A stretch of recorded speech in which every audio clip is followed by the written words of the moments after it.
te ñoom dañoo jàpp ne que États-Unis moo waxoon dina décanter situation bi ci détroit d'Ormuz. Y a eu 2 réunions dans les Émirats arabes réunions yooyu yëpp dañoo taxaw carrément wax États-Unis li nga waxoon da nga koy def dafa ko yow yaa waxoon di nga attaquer île Kerch yow yaa waxoon di nga dem détroit d'Ormuz say 2 porte-avions yow yaa waxoon di nga décanter situation dans le détroit d'Ormuz. Tous ces éléments yow yaa waxoon di nga envoyer ay forces spéciales biir Iran. États-Unis moo ko waxoon adduna bi waa Iran nag nee nañ waa Émirats arabes nee nañ États-Unis lan lay xaar pour envahir détroit d'Ormuz. lii moo naqari Ligue arabe les Émirats arabes lii moo leen naqari parce que ñoom dañoo jàpp ne Trump da leen a fen. Trump waxu leen dëgg Trump fendu leen dafa ñemewul fii laa taxawal ma ne leen Iran a déjà gagné la guerre.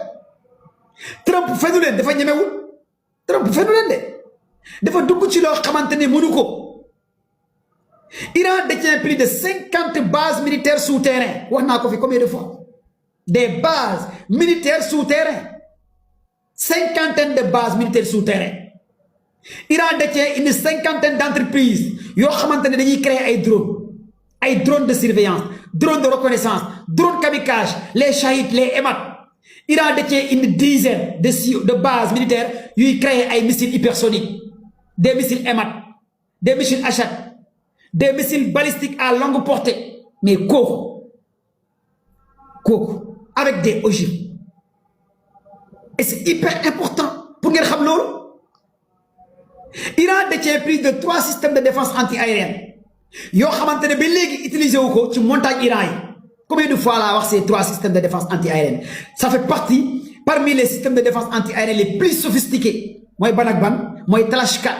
Allez regarder sur l'internet Talashkat mooy lan. Talashkat c'est quoi Talashkat système de défense anti-aérienne bu mobile boo xam ne portée bi day atteindre 4000 à 5000 kilomètres ci montagne ci c'est mobile dañ koy charger ci ay oto ci ay camions. Talashkat. Iran détient un autre système de défense anti-aérienne bu tudd Bavar 373. Allez regarder sur l'internet lan mooy Bavar 373. Bavar 373 te Iran ba léegi utilisé wu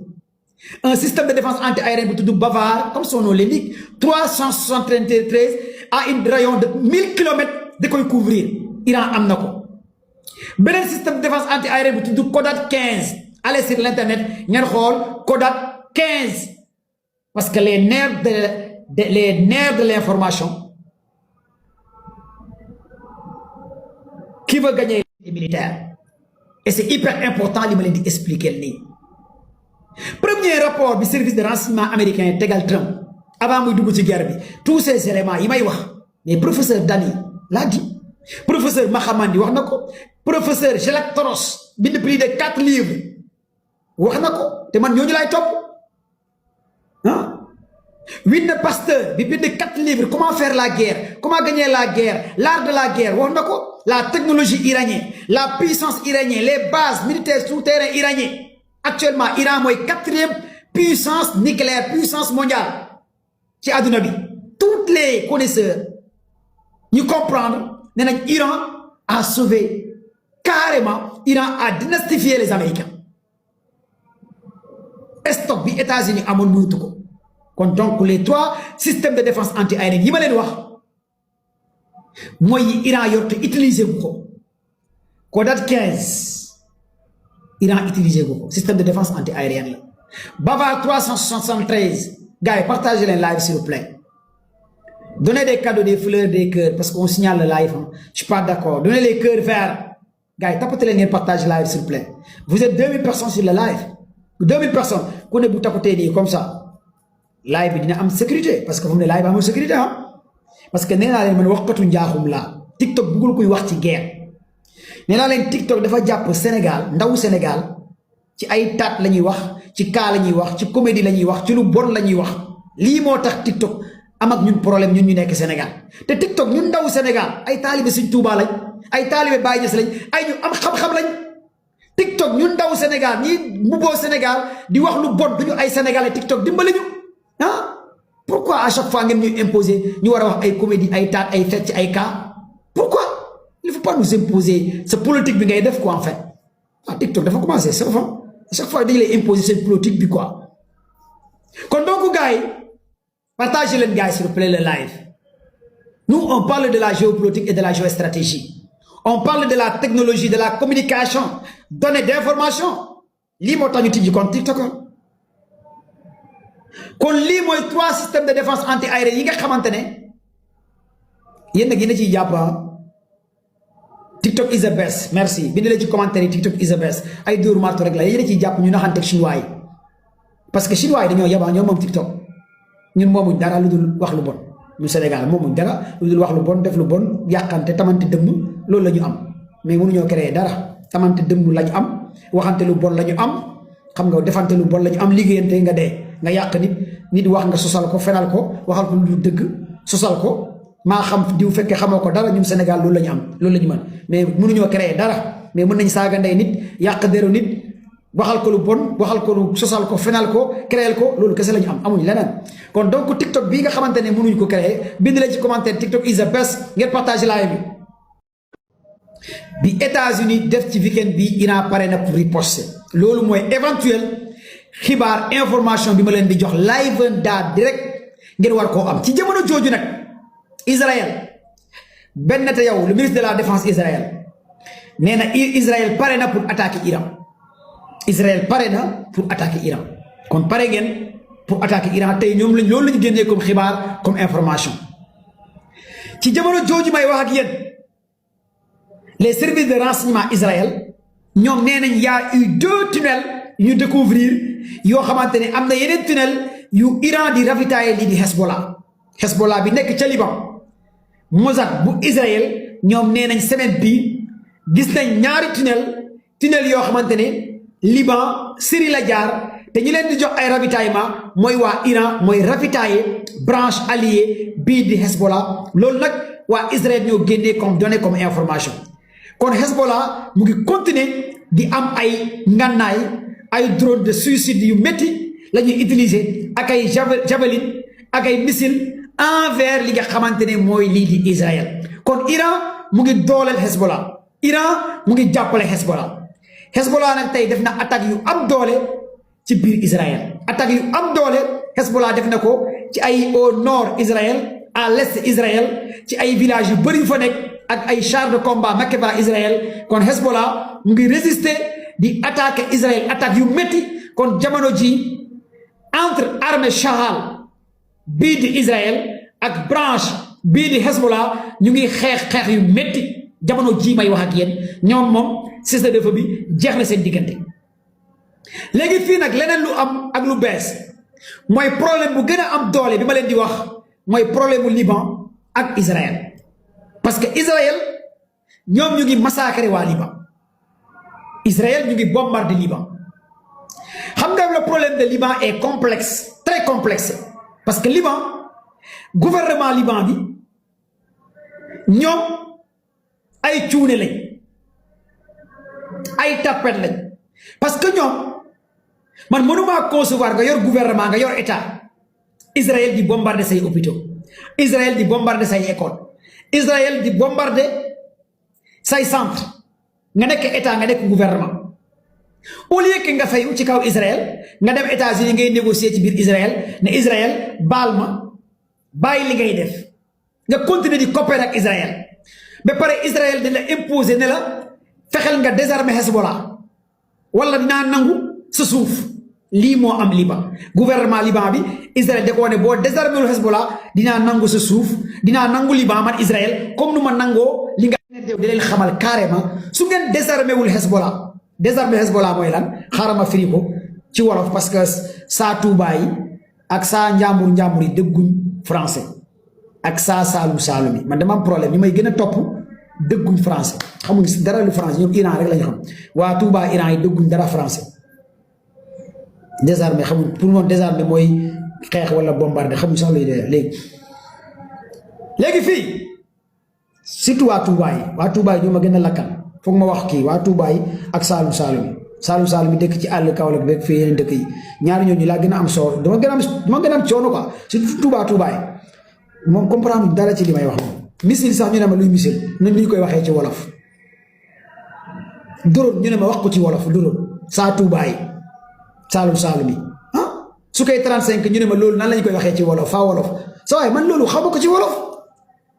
ah Saalum Saalum yi ngir yàlla yeneen bi nag su koy 35 su ngeen bëggee ma wax leen ko ci wolof mooy la wax leen ko ci wolof léegi fii nag désarmer Hezbollah loolu la Liban wax Saalum Saalum Ndofane kër Malle yeeg Nioro yeeg feneen ak Touba yi waa Gédé waa kër gu mag waa Sumpuga alom nga Touba yi Touba Iran ñooñu moom ñoo ma gën a sonal waaw barki Sëñ Touba xoolal commando bay su koy 35 nu mu tudd ci wolof missile bi ko Bobar 73 nu mu tudd ci wolof avion boobu nu mu tudd ci wolof missile bi nu mu tudd ci wolof satan gars yi xaw ma ko de mënu ma ko wax ci wolof pël sax xaw ma nu mu tudd te pël la waaw dimbali leen ma rek xamul mu tudd léegi fii li ngeen fi war a comprendre mooy Israël dafa ne désarmer sax ni ñu koy waxee ci wolof désarmer mooy désarmer nan lañ koy waxee ci wolof désarmer Hezbollah bindale ma ko ci commentaire yi ma xool désarmer Hezbollah Israël moo demandé xorom désarmer Hezbollah mooy lan buti simmi voilà simmi voilà merci simmi néewal doole désarmer tekki ngannaay Hezbollah nangu arme Hezbollah ok léegi fii nag xam nga pël laa nag pël bu dégg wolof laa léegi armée Israël dafa ne waa Liban tekki leen ngannaay waa Hezbollah ngeen jël seen ngannaay lii la benn te yow Israël wax waa Liban gouvernement Liban bi lii lañ leen wax ñu ne tekki leen ngannaay ngeen nangu ngannaay armée bii di Hezbollah xam ngeen loolu musiba naaru laay la gouvernement Liban ñoom nee nañ jot nañ tekki ay ngannaay ci Hezbollah te Hezbollah am na plus de 100 000 combattants biir Liban am fa ay jabar am fa ay doom am fa ay député am ay ministre gouvernement bi Hezbollah branche politique la parti politique la dafa mel ni Hezbollah mooy ban parti politique sax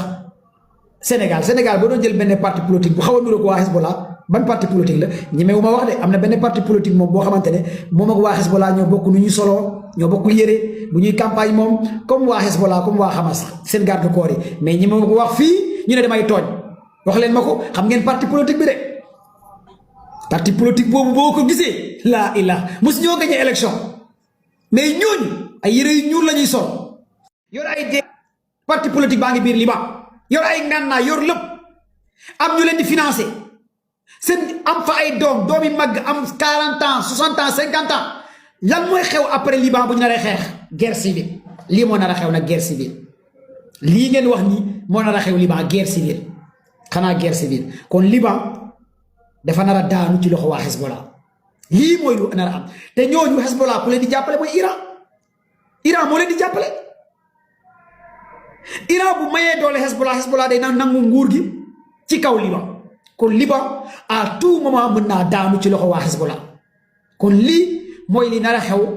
fi nga xamante ne mooy Liban jamono ji may wax ak yéen kon lu ne mën naa xew fi nga xamante ne mooy Liban jamono jooju may wax ak yéen j'ai l'habitude de parler ces deux forces mooy les forces spéciales Hezbollah Al-Ridwan les forces spéciales Al-Ridwan sont des forces commandes très puissants en bataille de combat très efficaces encore de plus gars yi tapatez leen ngeen partager live s'il vous plaît il a raison hein ñu ngi signaler live bi quoi vous êtes 2400 personnes sur le direct maa ngi ñëw ci Mali l'heure est grave maa ngi dem léegi ci Mali après ma ñëw Sénégal ñaari force yi ma leen di wax un peu mooy force Ridwan sont des faux éléments yoo xam ne am na plus de 1000 combattants les forces Ridwan général Souleymani moo leen doon coacher ak force Al-Nazer sont des forces yoo xamante ne très sophistiquées très puissants ci lépp li nga xamante ne jëm na ci wàllu combat guérilla urbaine combat rapproché ñooñu jamono jii ñoo dugg biir Israël te loolu moo naqari kii di Ben Netanyahu parce que Ben Netanyahu dafa jël ay territoire au sud de Liban jël ay suuf nangu ay suuf def ay zone de tampon mais waa Hezbollah dañoo dugg biir Israël lii moo naqari Israël le fait que tay Hezbollah dugg sen biir dëkk nangu ay village nangu ay commune tek fa sen drapeau tek ko sen momel daanel plus de 100 chars de combat Mekava rey une centaine de soldats israéliens li mo naqari wa Israël parce que yàgg naa di wax Hezbollah du Hamas Liban du Gaza Liban du Palestine Hezbollah bi ngeen di gis ñoo dàq xeex les gardiens de la révolution Iran armée bu dàq xeex ci Moyen-Orient mooy waa Hezbollah fu mu ne waa Hezbollah dañoo bëgg a jeexal armée bii di armée Israël tey lan la médias européens di wone les drones suicides xam ngeen lan mooy drone suicide est-ce que xam ngeen lan mooy drone suicide allez regarder certains médias européens ngeen xool lu ñuy wax Hezbollah dañoo commencé utiliser ay drones suicides des kamikazes